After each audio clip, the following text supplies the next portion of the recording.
Welcome back. In our particular video for this segment, we will be focusing on toxic masculinity. Now, when I hear that particular phrase, it's very alarming to me because that particular phrase is used in a variety of ways, but all of the ways it's used is in the discrediting of men. And so, what we're going to do in this particular segment is try to delve into what that particular phrase means, and then what are my reactions to the particular video that we'll be looking at. So let's get into the video and let's see what's going on. Hey y'all, it's KA. This is the KA Show. I want to talk about a concept that I've been hearing a lot about in the past maybe year or two. This concept is something that I've heard people say doesn't exist, while I've heard others say absolutely it exists. This concept is toxic masculinity. Oh my goodness, what is toxic masculinity? Toxic masculinity simply means that people attribute certain things to being masculine, certain things that may be detrimental to an individual or society at large. It does not mean that men are toxic. It does not mean that masculinity is toxic. I had to say it a couple of ways, a couple of different times, because that's what I hear people saying. I hear them say, oh, toxic masculinity doesn't exist. They're just trying to make it so that everyone thinks men are toxic. They're trying to say that masculinity is toxic. That's not what it means at all. It simply means saying that certain actions are masculine, certain actions that may not be the best for an individual, right? So to say it's masculine not to cry, right? I've heard this before. Boys don't cry. Men shouldn't cry. That is a problem because it's healthy to cry. I'm not saying go out and just cry all day, every day. If that's the case, there might be, something else that you might want to figure out, maybe talk to somebody, see what's going on. But in terms of crying about something that is going on, in terms of crying about a sad event or an extremely happy event or physical pain, just because you're crying does not mean anything. It doesn't take away from your masculinity. So toxic masculinity would be saying men should never cry. Men don't cry. That is actually detrimental to men because growing up, they're never able to express these emotions. They bottle them up. And then when they get older, it comes out as anger or resentment or jealousy or hatred or whatever, when really they could have just been taught strategies for how to manage their emotions, how to allow themselves to feel their emotions and then redirect them in a way that is positive to get them out, but still be able to move on from the situation without stewing in it. Because I know we see that a lot from adults where they don't have the tools to work things out. So it often comes off as anger or jealousy or whatever, when really having the tools to communicate could prevent all of that. So that's an example of toxic masculinity. Boys don't cry, right? There are other examples of toxic masculinity, such as that's just how men are, right? If we're talking about infidelity in a relationship, oh, that's just how men are. All men do that. That is toxic. If a man says that he's going to be committed, you should be able to trust him. No one should say, well, that's just what men do. Assigning these negative characteristics to being masculine or to being a man is what makes it toxic. There are men who do these things. There are women who do these things. But assigning them to men, saying that this is how men are, this is how men should be, this is what men should do in terms of certain things like aggression or, like I was talking about earlier, not crying or infidelity or things like that. If we say that's part of being a man, that is toxic masculinity. Men also exist in a variety of ways. Some men are more emotional than others. Some are less emotional than others, and that's okay. Some men are liars. Some tell the truth. It's not okay to be a liar, but It's okay that there are different types of men. Putting men into this very small box that they have to be aggressive, they have to be loud, they have to be constantly putting their foot down or trying to control somebody and doing all of this and that. That is detrimental to men, because now men feel like they need to play this role, and then that can be harmful not only for the man but for the people around them. So when we talk about toxic masculinity, we are talking about something that is unfair for men, something that is harmful for men, something that puts men in a position where they feel like they have to act a certain way just because they're a man, instead of just being themselves. Okay, we're going to pause right there for just a second, okay? And I'm pausing because even though up until this point, Kay's argument has absolutely been logical, I have to interject right here. And I'm interjecting because as men, and at the risk of sounding very misogynistic, as men, our role, who we are fundamentally, is going to cause difficulty. What we are programmed to do, to provide and to protect, is a recipe that invites difficulty. And the reason why I say that is because the same notion that I go into the world with is the same notion that other men go into the world with. Gathering enough resources to make sure that my family is okay. And that's done in a very aggressive manner, because we want to see to it that our families have the things that we need. So I don't necessarily know if some of the things that are in place as a social norm for men are harmful. Because if this is what you are expected to do, then wouldn't that also mean that you already have the tools to deal with it? Let's keep going, okay?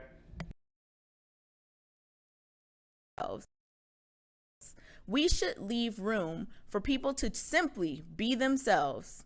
As long as you're not hurting anybody, as long as you're not doing anything to infringe upon someone else's rights or anything like that, we should let you be yourself. And to say that you're less of a man because you cried is terrible. To say that someone is less of a man because he makes less than a certain amount of money per year is terrible, and it's unfair for men. And we need to support our men. We need to understand that not all of them are the same, just like we want them to understand that not all women are the same. Men and women have a symbiotic relationship. We definitely work together. We need each other. We cannot keep on trying to fit everyone into our own view of what it means to be a man. We have to let men be themselves. We have to leave space for men to have their feelings. We have to. We know that men commit suicide. We know that men bottle up lots of feelings. We know that men don't feel okay with being themselves or with expressing their emotions in a healthy way. Somebody might laugh at them. Somebody might make fun of them. Somebody might do this or that. We can't let that happen. Mental health is very important. We care about men. We want men to feel comfortable and safe existing as themselves. We don't want a man to feel that he's going to be judged negatively if he shows a certain emotion. That's what toxic masculinity is. Judging someone negatively for how they choose to exist as a man, if it's not in this very narrow view of what society has deemed manly. And we know that oftentimes the things that society deems as manly can be harmful. Absolutely. So holding men to this standard where they only can be one type of way, or else we're going to say they're less masculine, that's toxic masculinity. We shouldn't be doing it. There's too much going on. Men's mental health matters. Men should be able to exist as themselves. We want to be considerate of people's mental health. We want to be considerate of people's situations. We do not want to drive someone to self-harm or to harming others simply because we may not agree with something that they're doing, or because you may not think someone is manly enough. We have to be fair when we are dealing with other people. We have to understand that everyone is not the same. We need to extend respect to people until they prove that they're not deserving of respect. If someone's doing something different than what we would do, that doesn't mean that they don't deserve respect. That doesn't mean that they're any less of a man. That doesn't mean we should laugh or make fun or whatever just because a man doesn't fit into a narrow view of manhood. Masculinity is broad, so we have to leave that space and flexibility for men to be themselves. Next time you're thinking about, oh, that's not manly because he showed some emotion, or oh, he cried, oh, that's not manly, or oh, he loves his woman, he's faithful to her, oh, he's a simp or whatever. All of that is toxic masculinity because you are assigning things to someone just because they're a man based on your own narrow view of masculinity. So let these men be men. Just let them. It's okay. If you're a woman and you're looking for a certain type of man, find that type of man. He's out there. But we should not be criticizing men for how they choose to live as long as they're not harming anyone, as long as they're not harming themselves. All right. So there's a lot to unpack in this particular video. First off, let me say that I think Kay's presentation was absolutely logical, as I mentioned, spot on from a woman's perspective. But now in this case, at the risk of some sort of disagreement, I will say this. I think that Kay's arguments are based on her own observations.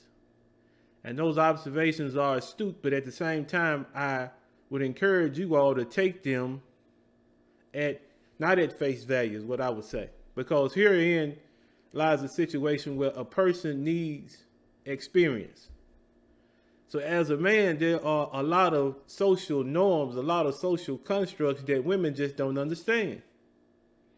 But in the end, those particular constructs are used to create individuals who perform at a higher level than those around them. Is it fair? Not necessarily. But now, in order for there to be leadership put in place, there has to be certain qualities that an individual has, and the way in which he develops those qualities is by interacting with society, adapting to those constructs, mastering those constructs, and rising above them. And so she made the statement that sometimes some of the societal norms are harmful. I would agree. And some of them are not. Some of them are very constructive because as men, we need structure. And at certain times, we need to be pushed so that we can be motivated to do what we know we have the capacity to do. So as I mentioned, a lot of what Kay said, I agree with. But now let's get to a couple of points that I took issue with. First of all, she made a point where she was saying that it's okay for men to cry, especially if there's some kind of traumatic event. And I agree with that point. I am. But the premise behind hearing someone say that boys don't cry or men don't cry is simply to emphasize the need to have composure, to have self-control, to not allow situations to cause you to break down easily.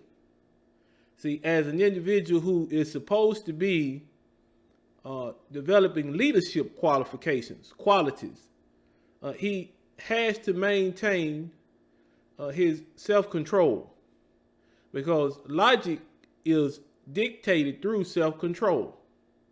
If a person is too emotional, then they cannot think logically. And as individuals who are required to provide and to protect, we have to put logic first. We have to put it first, because logic helps us to figure out solutions to situations that may be difficult, situations that may be causing a problem in our home or in our community. And so we can't underestimate the value of logic. What we're saying for men is that logic is first, and then emotions we will deal with later. Now, is that a positive way to handle things, I found it to be so. In the private time that I have, in the quiet hours, I deal with the things that emotionally disturb me, or I just go to the gym and throw some heavy weights around, and then after a while, I feel better. I don't know if that works for you, but it does for me. And then she went on to talk about strategies that an individual could employ to deal with their emotions. Maybe they're never taught those things. But now I assume, now, and I could be wrong, we are talking about adult males because she continued to use the term men. So as an adult male, I feel like personally it is the responsibility of each male to take control of their own mental health and do the things that are necessary to keep them on track. So if you haven't been taught any strategies to deal with your emotions, it's your responsibility. No matter how difficult the situation may be, it's your responsibility to learn and employ those strategies that you need to keep you balanced and productive. And then the next thing she talked about is something that struck me as odd, but I'll tell you why. She made the statement that as long as you're not hurting anyone, then you should be allowed to be yourself. I take issue with that because all over the world there is a standard for manhood. Manhood has to have a standard because if it didn't, then no one would know what was the correct way to provide and to protect. So now if being yourself endangers your family, if being yourself does not help you to achieve the most productive version of yourself, then there's going to be an issue with that. There's going to be an issue with yourself and those around you. There's going to be an issue with you because you're being yourself, and as yourself, you choose not to be as productive as you need to be to make sure that those around you are taken care of. Now, I agree. I do. I agree that everyone should have freedom of expression. But now, if you are a man and you are concerned about manhood, then it's necessary for you to take accountability for how much of yourself you need to inject into a situation and how much logic you need to inject in order to work that particular situation out. If your particular personality is not suited toward a better end result, then it may be necessary for you to restrain yourself in order to make sure that this problem is resolved. That's part of manhood. That's part of accountability. That's part of discipline and determination. Those are the three qualities that I stress as a man. You have to have those qualities so you know how to approach situations that come your way. And if you let emotion cloud your judgment, you won't be able to see clearly how to get through some of these situations, okay? Next thing, I really agreed with this particular point. She said, leave space for men to have feelings. Now, I agreed with that particular point, but here's the thing. Because we are looked upon to be the more logical of the species, we have and we should have space for feelings, but everything should be in its proper place. That space that's allowed for feelings should not be larger than the space that's allowed for an individual to provide and to protect. And as I mentioned, now these are just my thoughts. I could be wrong, but at the same time, I know that there are millions of men around the world that would agree with me. Everything in its place. So there are certain times when emotions can be dealt with, but the majority of the time, we're on task. We're trying to make sure that those around us have what they need. We're trying to make sure that the world in general has what it needs. Okay? And then she continued to make the statement as the video went on that we want men to do this. We believe men should have this. And so I'm under the impression that she's referring to women. She is speaking in behalf of women. And so, as I mentioned, it's good that she had such positive observations of what toxic masculinity is, but I have to be firm in saying that I do not believe, and I could be wrong, I don't think I am, but I do not believe that she's qualified to define what masculinity is. And the reason why I say that is because what she voiced in this particular video are only observations. She has no real world experience of going into the world and dealing with the difficulties of being a man, because she is not a man. So even though it's understood that there are certain things that women require of men to have relationships with them, but as far as men operating in the world at large, we cannot allow them to define what masculinity and manhood is for us. That comes through self-evaluation. That comes through accountability, discipline, and determination. That's how each person finds out what manhood is. And then another avenue is having mentors around you, strong examples that you can imitate. And then you can take those strong examples and take the positive aspects of that example and apply it to yourself, and leave the negative aspects to the wayside. I think for the most part, her observations, as I mentioned, were very astute. They were right on. There were only a few notions that I take issue with, and we talked about those notions. So whether or not toxic masculinity exists or not is not something we should be concerned about. It's not. I don't think so, because as a man who's working diligently on his purpose, we don't have time for anything that doesn't add to our ability to produce, our ability to protect, our ability to provide. We don't have time to focus on those things. And the individuals that do have time to focus on toxic masculinity, these are individuals that really don't know what manhood is or what it's about. So we allow those individuals to do what they're going to do. But as long as we're able to keep our focus on the things that are most important, we'll be okay. Those have been my thoughts on the video. Please like, comment, and subscribe. Shout out to the Lapeef Show, the Lapeef Network, and KA. I think this new show is going to be wonderful. Thank you all for tuning in. Be easy.